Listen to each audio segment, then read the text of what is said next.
mendengarkan podcast ini. Kita mau berbicara mengenai menuntaskan hubungan dengan Tuhan.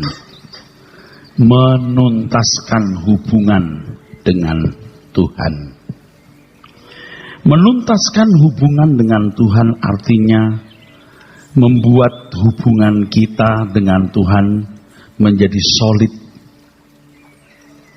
dan permanen. Hubungan atau relasi kita dengan Tuhan menjadi solid dan permanen dalam keterkaitan sebagai kekasih abadi Tuhan sesuai dengan standar Tuhan. Jadi menuntaskan hubungan dengan Tuhan artinya membuat solid dan permanen pilihan untuk menjadikan Tuhan sebagai kekasih abadi sesuai dengan standar Tuhan. Pasti banyak orang yang belum menuntaskannya. Menuntaskan hubungan dengan Tuhan artinya membuat solid, membuat permanen pilihan. Jadi pilihannya dibuat solid dan permanen untuk menjadikan Tuhan sebagai kekasih abadi sesuai dengan standar Tuhan. Hubungan yang solid dengan Tuhan ukurannya adalah tidak ada hubungan kita dengan apapun dan siapapun yang melebihi hubungan ikatan kita atau ikatan hubungan kita dengan Tuhan. Tuhan bagi kita menjadi lebih berharga dari nyawa kita sendiri. Kita merindukan dan mengingini Tuhan lebih dari merindukan dan mengingini siapapun dan apapun. Dan kita memandangnya itu sebagai demikian pantasnya bagi Tuhan. Dia layak diperlakukan demikian. Kurang dari ini berarti kita tidak bersikap patut terhadap Tuhan. Kita harus menjadikan hubungan kita dengan Tuhan ini menjadi solid dan permanen.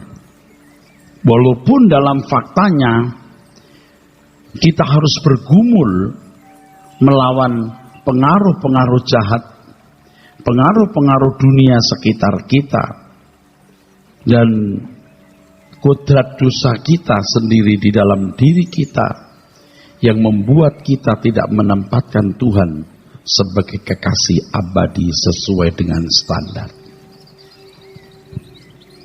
Jadi pilihan itu kita buat solid dulu, saudaraku. Pilihan itu kita buat permanen dulu, saudaraku. Bahwa kita benar-benar bertekad untuk mengikat hubungan dengan Tuhan, dan hubungan ini harus kita jadikan lebih berharga dari apapun dan siapapun.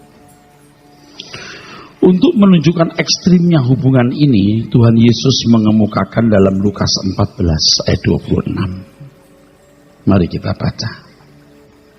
Lukas 14 ayat 26. Jikalau seorang datang kepadaku dan ia tidak membenci bapaknya, ibunya, istrinya, anak-anaknya, saudara-saudaranya laki-laki atau perempuan, bahkan nyawanya sendiri, ia tidak dapat menjadi muridku. Saudara, kita tanpa sadar kita digiring oleh dunia menjadikan sesuatu itu berharga.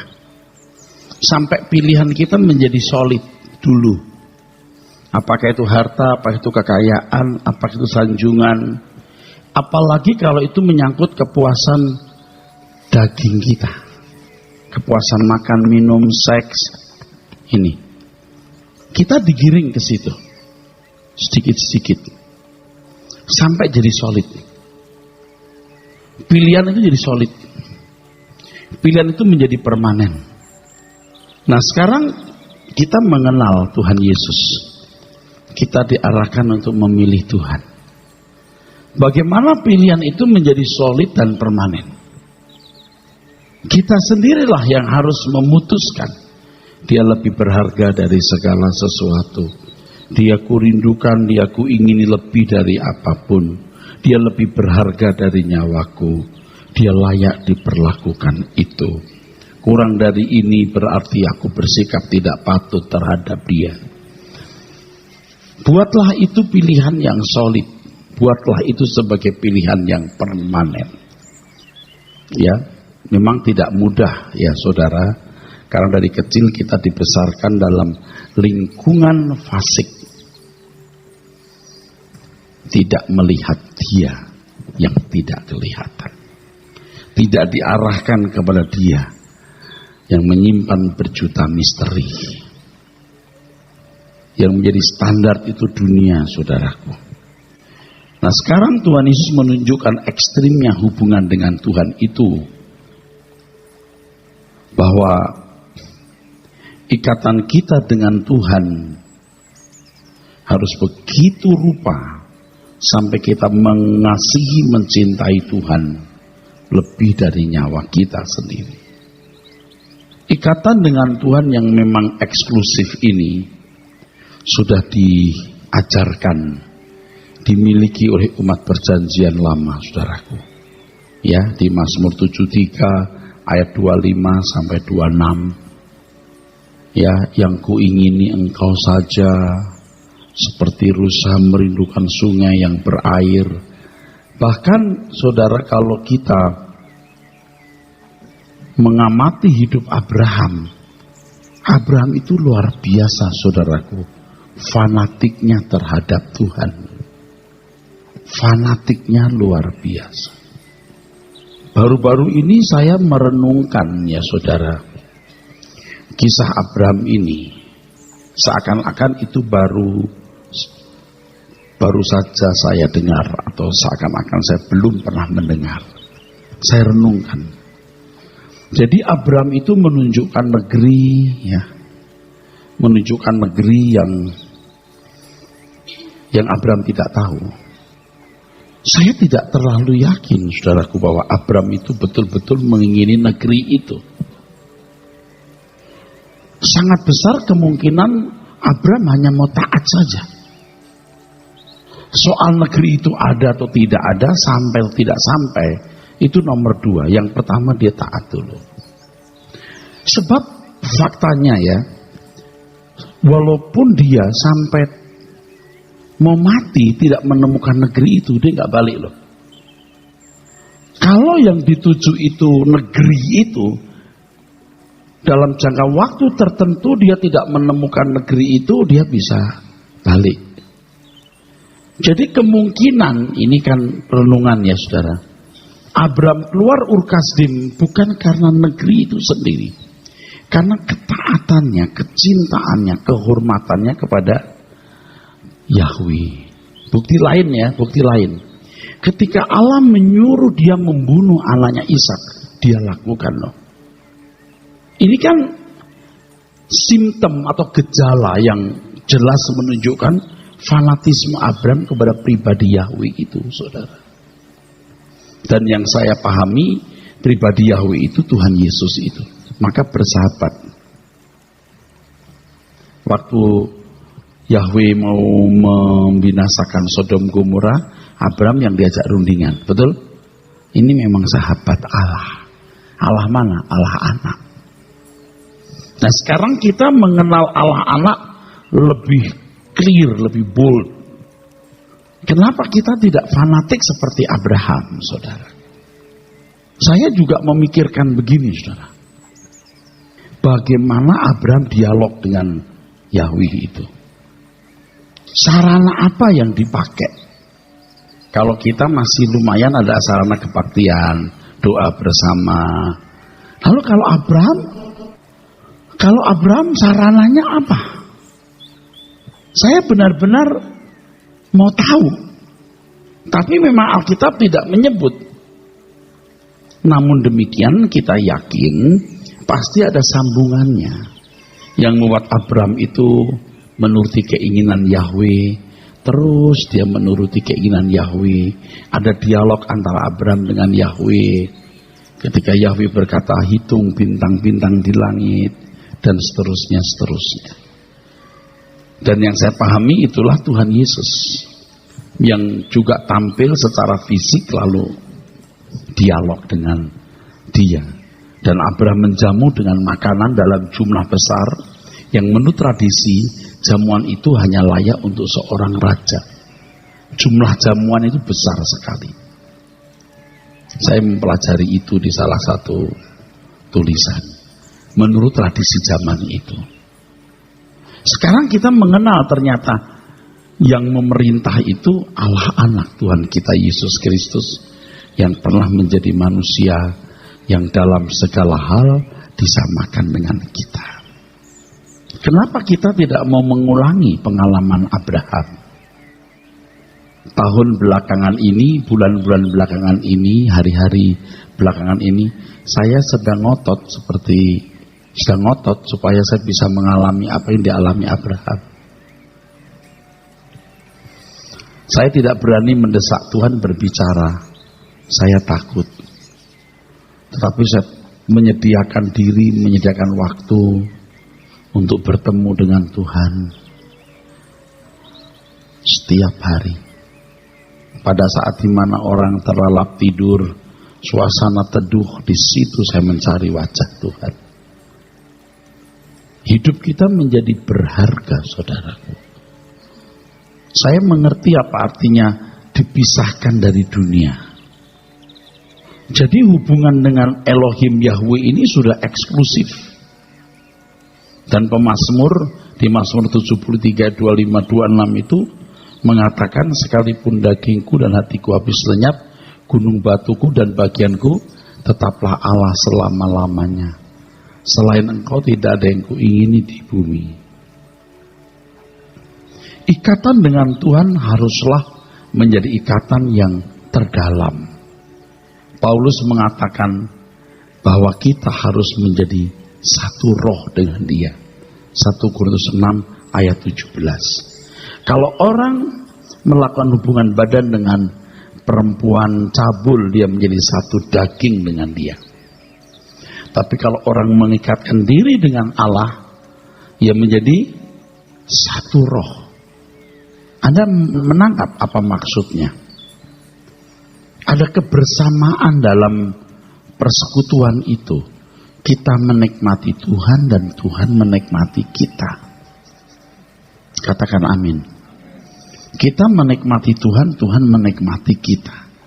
Kalau sudah sampai level satu roh, ini berarti tidak ada lagi sesuatu yang menghalangi ikatan antara kita dengan Tuhan. Ini sebuah ikatan yang melebihi ikatan dengan siapapun dan apapun. Nah, pilihan ini harus jadi solid.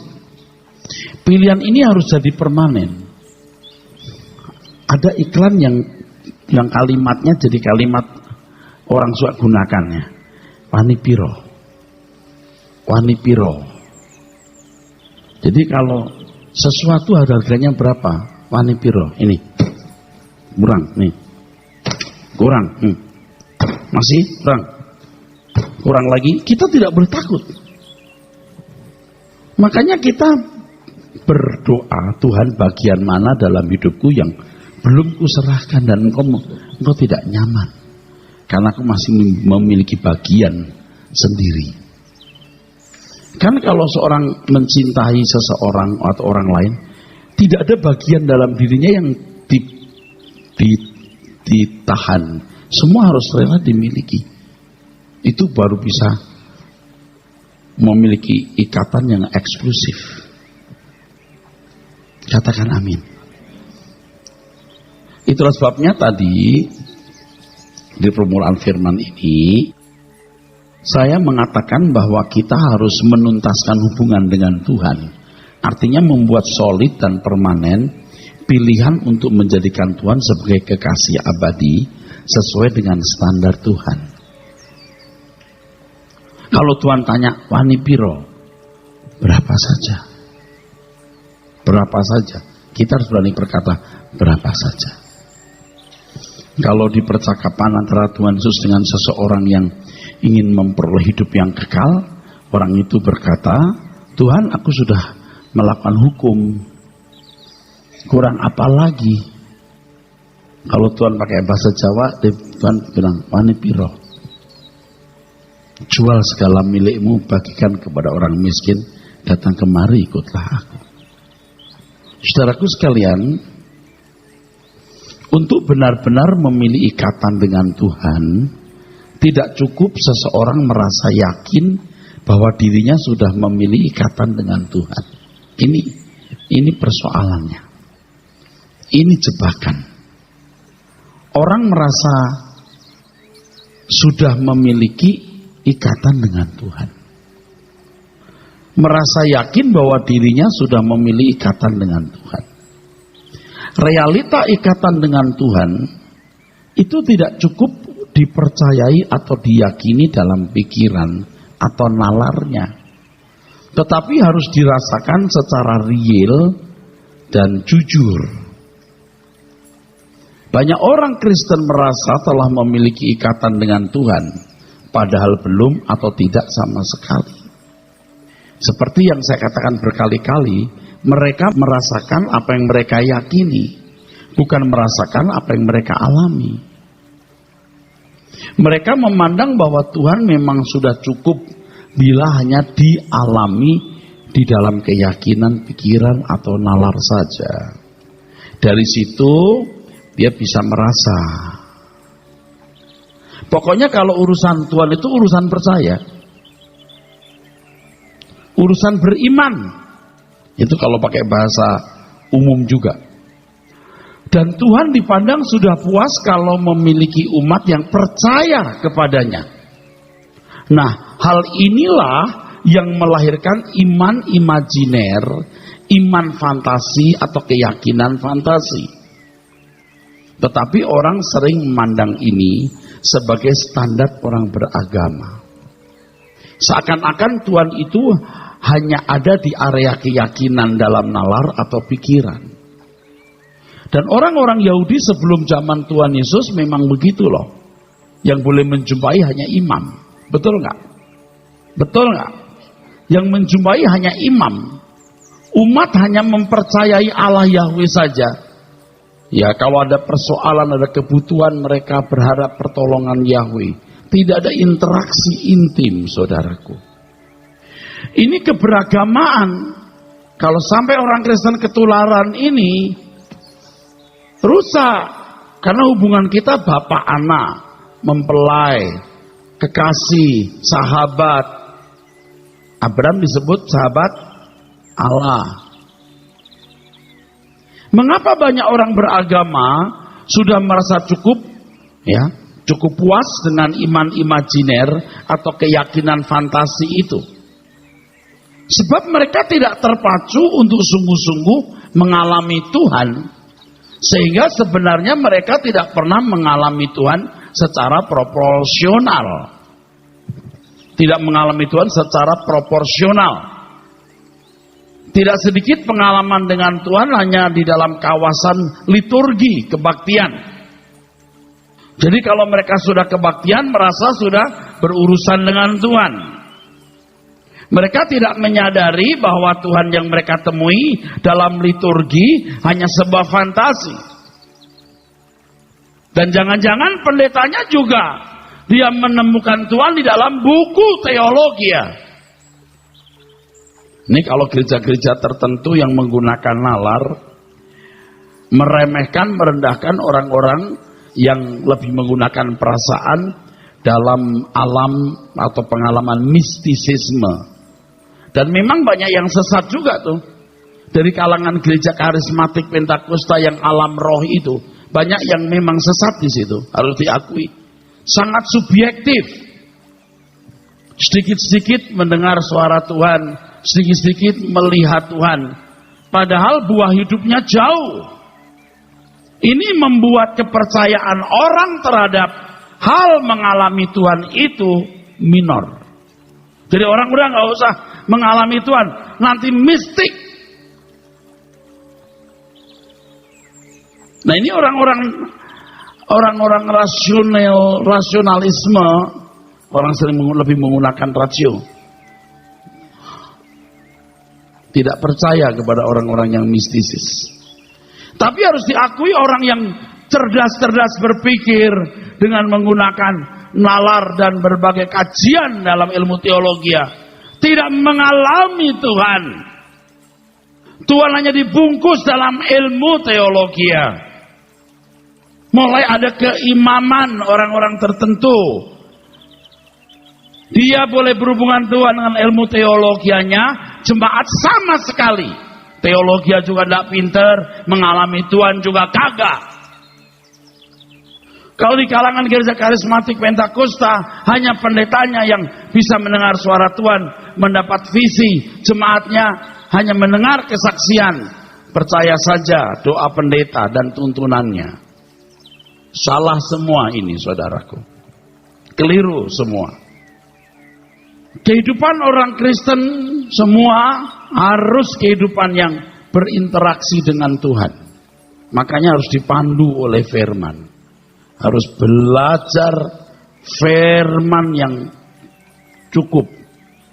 Jadi kalau orang memiliki pengalaman dengan Tuhan hanya pengalaman liturgi, ini seperti orang yang bertepuk sebelah tangan. Tapi yakin dia sedang bertepuk. Padahal cuma sebelah tangan. Kehidupan orang beragama seperti ini memandang Tuhan secara virtual, very close to being something without actually being it. Virtual dalam kebaktian, virtual dalam berteologi.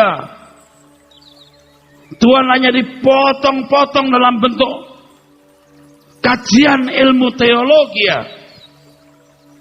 Tapi sebaliknya ada orang-orang tertentu yang semena-mena menggambarkan tentang Tuhan yang dia yakini sebagai Tuhan yang benar. Itu pun virtual, palsu juga.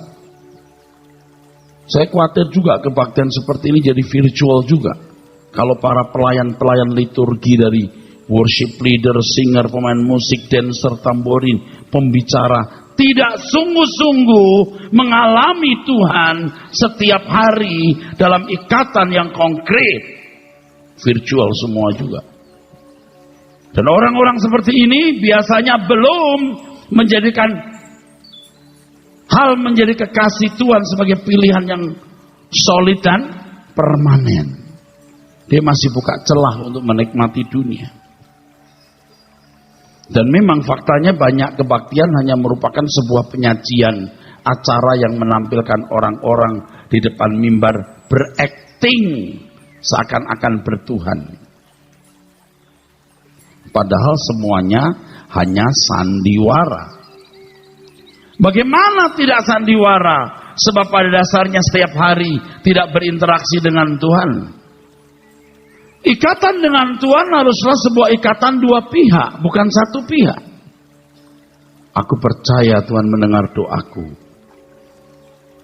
Satu pihak. Seperti pada umumnya banyak orang Kristen merasa bahwa Tuhan cukup dipercaya sehingga mereka sedang dalam sebuah relasi atau interaksi dengan Tuhan. Mereka merasa sedang berinteraksi dengan Tuhan. Tetapi sebenarnya mereka berurusan dengan bayang-bayang yang tidak pernah dipeluknya. Tuhan seperti bayang-bayang. Tapi harus sampai kita tangkap dan kita peluk. Dan kita mengalami dia real, bukan virtual. Banyak orang Kristen yang mengisi kegiatan agama mereka sebagai suatu tindakan iman yang dapat diakui sebagai sedang berinteraksi dengan Tuhan. Padahal semua itu hanya sebuah sandiwara. Saya menantang jemaat untuk sepenuhnya memfokuskan diri mencari Tuhan. Dan berani menganggap tidak ada yang penting dalam hidup ini kecuali Tuhan. Saudara diberkati kalau mendengar firman ini. Dibutuhkan kejujuran dan kecerdasan berpikir. Kejujuran. Kan banyak saudara yang merasa punya interaksi dengan Tuhan kan. Tuhan, aku percaya kepadamu. Oh Tuhan, Engkau kekasihku, Engkau Tuhanku, Engkau Raja, aku sembah Engkau. Tapi Tuhan, Anda yakin Tuhan telah menerima dirimu bahwa Engkau memperlakukan dia sebagai Tuhan atau Raja? Dengan perkataan itu, apakah Anda sudah merasa pasti diterima dia? Bahwa Anda mengakui dia sebagai Raja? Apakah pengakuanmu itu diterima? Ternyata Tuhan tidak mengendaki hanya pengakuan di mulut, tapi tindakan.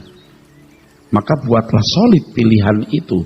Walaupun Anda belum sempurna, belum memperlakukan dia sebagai Raja secara benar, tapi pilihan menjadikan dia sebagai kekasih abadi kita, sebagai Tuhan Raja kita, itu sudah solid dan permanen. Baru nanti kita garap, kita menggarap diri kita yang masih carut marut ini, dan menghadapi pengaruh dunia kita yang jahat.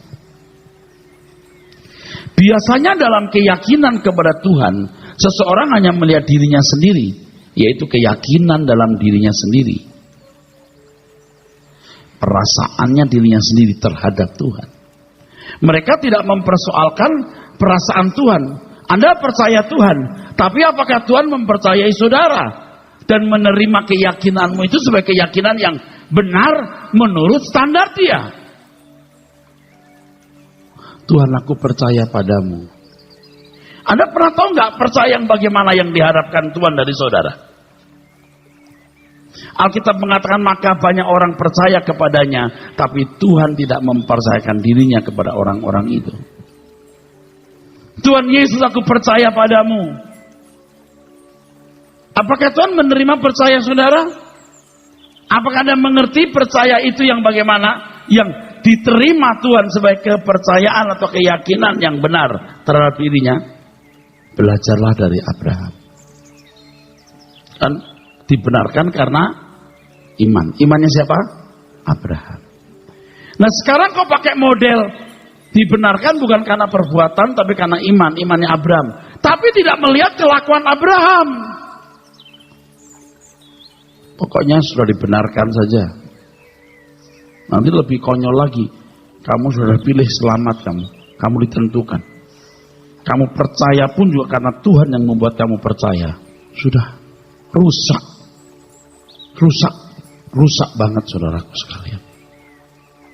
Kita bukan lagi nyerang ajaran orang atau doktrin orang saudaraku. Saya harus mengatakan kalau Anda berpikir begitu, you rusak loh. Kita berkata Tuhan aku percaya padamu. Itu pun kita persoalkan.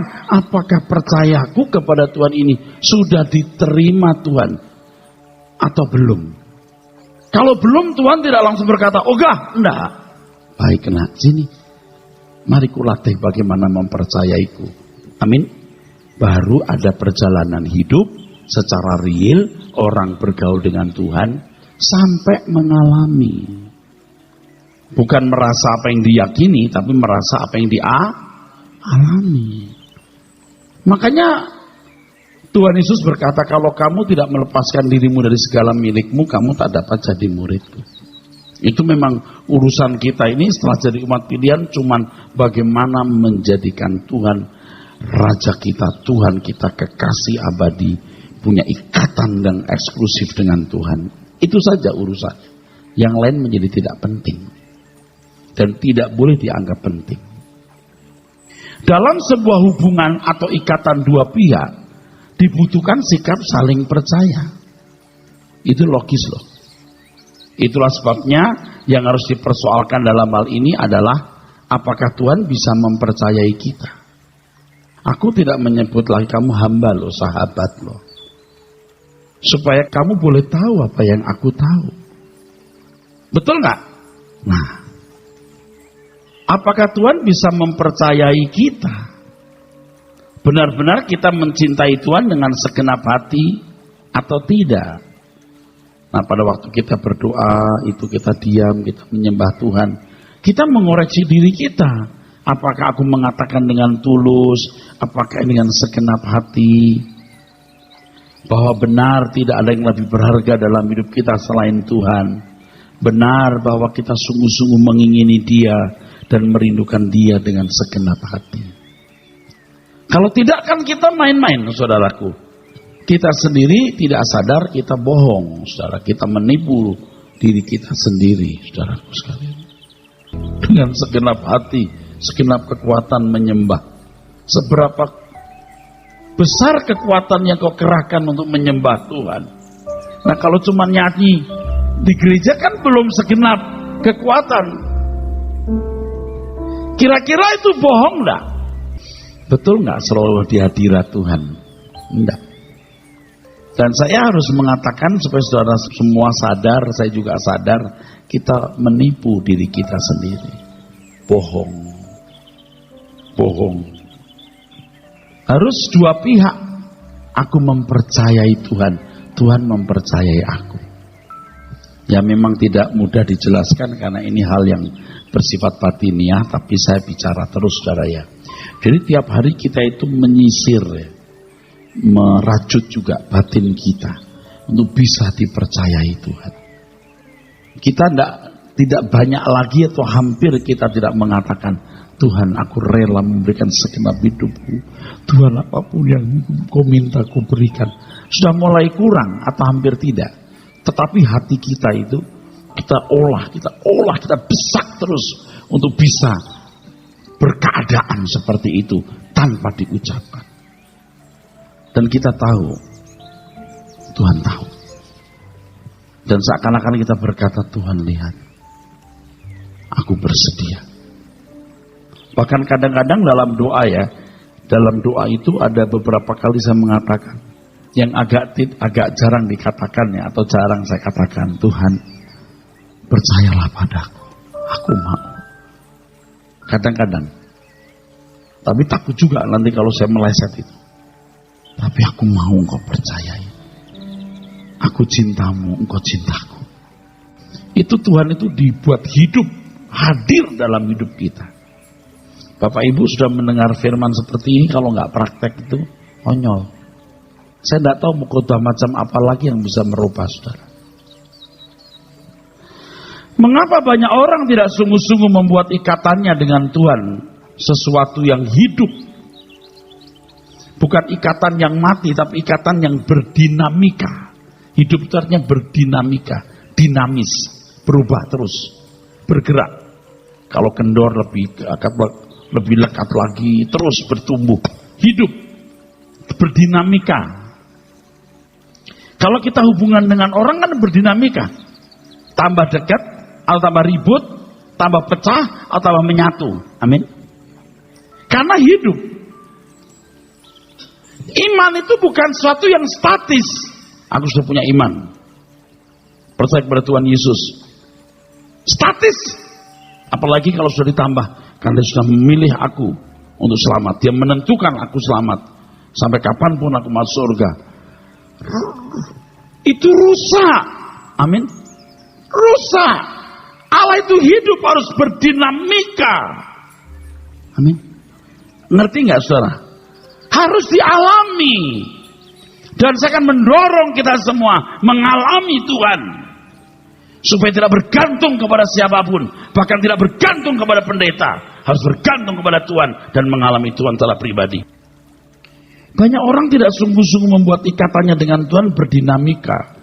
Sebab mereka tidak cukup meyakini bahwa Allah sungguh-sungguh dapat dialami secara terus-menerus atau berkesinambungan. Satu kelompok kita melihat para teolog yang pinter ngomong. Pihak yang lain kita menemukan orang-orang yang katanya bertemu dengan Tuhan, mendengar suara Tuhan, tapi bohong. Kacau kita. Jemaat bingung, pilih yang mana nih? Udah nggak dua-duanya. Amin. Ngerti nggak? Jadi mental block. Banyak orang cukup puas bila mengalami suatu kejadian yang spektakuler seperti mujizat. Hal itu sudah dianggap cukup menandai keberadaan atau eksistensi Allah. Padahal yang penting bukan kejadian sesaat yang menunjukkan kehadiran Tuhan, tetapi sebuah ikatan yang terjalin dan terbangun secara dinamis setiap saat sepanjang waktu hidup kita di mana setiap orang percaya mengalami Tuhan dan sungguh-sungguh berjalan dengan Tuhan. Tuhan bisa melawat umatnya dengan kesembuhan, dengan mujizat, tapi itu bukan tujuan. Orang sudah merasa disitulah Tuhan menunjukkan eksistensinya. Lalu di kelompok gereja-gereja tertentu, khususnya gereja-gereja karismatik Pentakosta, menganggap itu sebagai Allah telah menyatakan kemuliaannya. Memang waktu air jadi anggur dikatakan itulah Tuhan menyatakan kemuliaannya. Maksudnya dia kan anak tukang kayu, bro. Taunya ada Maria di situ. Harus dinyatakan, ini nggak sembarangan loh. Ini Allah. Amin. Itu nggak sama dengan hari ini mujizat terjadi Allah menyatakan kemuliaannya. Tidak sama. Tapi paham orang banyak salah. Menyatakan kemuliaannya pada segala bangsa. Gimana caranya? Mujizat. Agama lain pun juga punya mujizat, saudaraku. Lagi pula harus diingat bahwa mujizat bisa dipalsukan, artinya mujizat kesembuhan misalnya. Bisa bukan karena kuasa Tuhan, bisa karena kuasa lain. Bisa karena efek placebo, efek psikologi. Atau belum sembuh, tapi diakui sembuh. Yang tadinya perutnya sakit, berdoa nggak sakit. Efek placebo atau karena manipulasi perasaan, oh nggak sakit. Begitu pulang, melilit lagi. Ada orang-orang yang kakinya lemes nggak sanggup jalan, tapi dengan semangat dia paksa, dia bisa. Tapi pulangnya tongkatnya dibawa lagi. Loh, ini kan fakta. Tetapi pendeta tadi sudah mendapatkan nama. Bahkan ini benar, sudah jalan dari kursi rodanya, setengah dipapa, setengah dipaksa, tertatih-tatih, udah tepuk tangan, dia balik lagi, naik di kursi rodanya lagi. Pulang didorong. Anda ngerti gak saya ngomong ini fakta? Jadi permainan palsu manusia. Lalu hamba-hamba Tuhan besar itu satu persatu gugur, memalukan. Takut kita jadinya, saudaraku. Saya mau tanya, Anda sudah punya hubungan dengan Tuhan gak? Real gak? Ongoingnya sejauh mana? Ya, ongoing, saya yakin. Kalau enggak mungkin tiap kali ada di gereja. Tapi yang lain, Anda nyari Tuhannya sungguh-sungguh enggak? Saya saja seringkali merasa masih nol, zero, starting from zero every day. Maka saya siapin waktu untuk ketemu Tuhan, terus merenungkan Tuhan. Biar kita menjadi kelompok orang tidak wajar lah, nggak apa-apa, saudaraku. Satu kali saya berdoa, tadi sudah saya singgung waktu ada seminar tadi atau talkshow tadi. Saya berdoa di hadapan Tuhan. Lalu saya seperti diajar gitu ya, merenungkan keadaan seakan-akan saya di ujung maut, di ruang ICU atau di tengah badai turbulence di atas sana di langit. Pada waktu itu bagaimana perasaan kita? Jadi sambil nyanyi menyembah Tuhan gitu. Saya sering dapat lagu lalu setelah itu lupa loh, saudaraku. Berlaku saya ulang-ulang itu. Tapi nanti kalau saya ingat-ingat lagi muncul lagi. Karena sudah sering saya nyanyikan lagu itu. Aku percaya.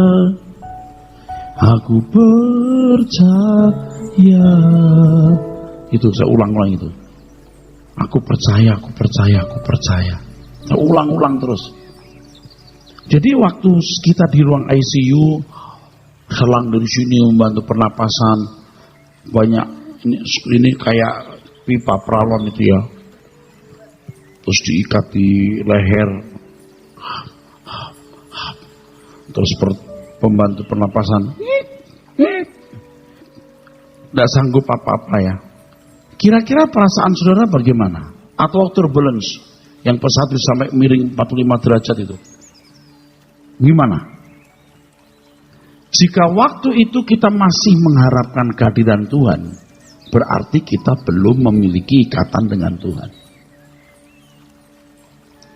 Seorang yang memiliki ikatan dengan Tuhan tidak lagi mengharapkan kehadiran Tuhan. Sebab ia sudah selalu bersama dengan Tuhan.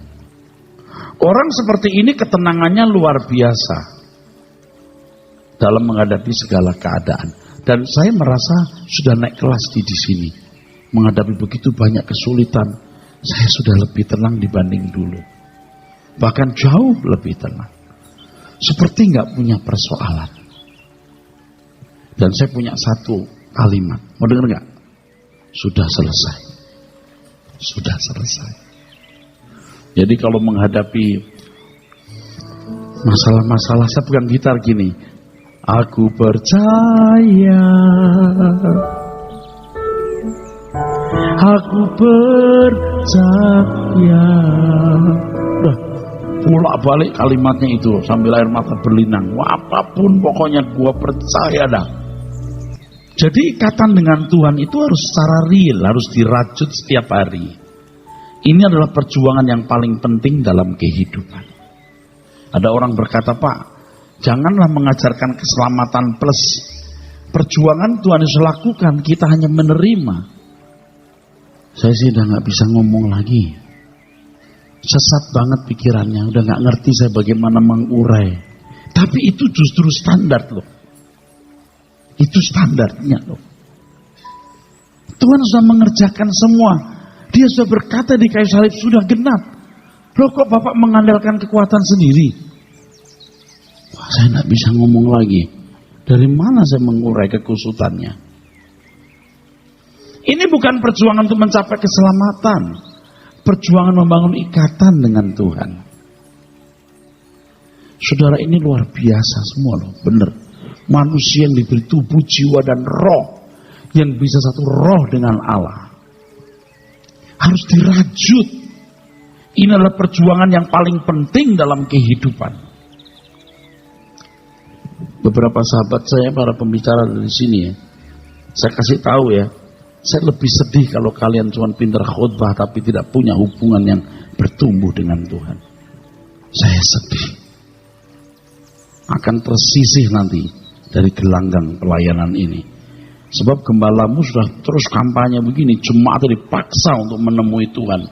Maka WL, singer kalau nggak bersama saya berdoa, celingak-celinguk nanti jentat-jentrit di mimbar tanpa ada urapan. Capek jemaat, aduh ini kok kering banget ya. Ini bukan sedang ngomeli orang ya, sedang sedih gitu ya, duka gitu. Jadi orang tidak cukup merajut teologi atau belajar Alkitab. Banyak teolog-teolog yang pada dasarnya mati. Mereka hanya memiliki ilmu teologi tetapi tidak mengalami langsung pribadi yang dikajinya dalam ilmu tersebut. Dalam hal ini teologi harus disertai dengan pembuktian konkret kebenarannya dalam pengalaman. Nanti terbukti lebih permanen dalam perbuatan yang agung ya. Jika tidak, maka para teolog hanya menyajikan suatu pandangan tapi tidak memperkenalkan Tuhan secara benar, saudara. Makanya ya kita mesti punya jam-jam doa lebih banyak ya. 1 jam itu kurang memang, saudaraku. Kurang. 1 jam itu kurang. Kita suka gedebak-gedebuk. Kalau jam 10 udah Bapak terima kasih aja. Serahkan Pak Yudika lalu saya pulang, besoknya mesti mau ceramah lagi. Mestinya dari jam 6:30 itu kita doa sampai jam 10 malam. Sekali-kali PA kita ganti menyembah dulu dah. Iya itu. Sekali-kali PA kita ganti doa aja dulu dah. Tapi seperti yang tadi saya katakan, saya itu juga udah kepikir membuat itu semacam workshop seperti begini. Ayo kita diam. Renungkan kamu ada di ruang ICU. Terus dikasih bunyi nyit, nyit gitu. Terus semua diem gitu. Terus tiba-tiba berteriak begitu. Saking bisa menghayatinya gitu. Atau hayati sedang diterbulens di atas itu. Gimana rasanya? Saya sempat juga memikirkan gini. Ini betul-betul langit itu jadi tembaga merah. Api turun, dia. Nggak ada yang bisa melindungi kita. Nah waktu itu kita percaya Tuhan beserta kita. Kita tidak mengharap kehadirannya karena kita sudah bersama Tuhan. Tadi waktu saudara dengar kita tidak berharap lagi. Kaget. Ya sudah ada di situ. Misalnya saudara ada pertemuan gitu ya. Terus yang ditunggu itu sudah ada. Kamu ngapain? Aku lagi nunggu nih, Bapak belum datang nih. Nunggu Bapak siapa? Lagi di depan. Kok belum datang ya? Kok nunggu? Dia sudah di ruang makan lauk. Jadi nggak usah diharap datang. Dia sudah bersamamu, saudaraku. Pencarian terhadap Tuhan harus dilakukan dari berbagai aspek. Aspek nalar, iya. Belajar teologi, ya. Aspek pengalaman setiap hari, iya. Lewat doa yang serius dan pengalaman yang berlangsung setiap hari. Harus ada saat di mana kita ya berjanjian bertemu dengan Tuhan. Sehingga saat itu bukan hanya kita nantikan, tapi juga dinantikan Tuhan. Satu roh, sama-sama menikmati. Kita harus rela untuk tidak bermilik. Segala sesuatu harus diakui sebagai milik Tuhan. Dan benar-benar memiliki hati yang rela menyerahkan segala sesuatu bagi Tuhan. Harus disertai dengan meninggalkan percintaan dunia. Kita menutup hati kita terhadap segala kesenangan. Dan yang paling penting, harus sungguh-sungguh bersedia hidup suci, saudara. Sola Gracia.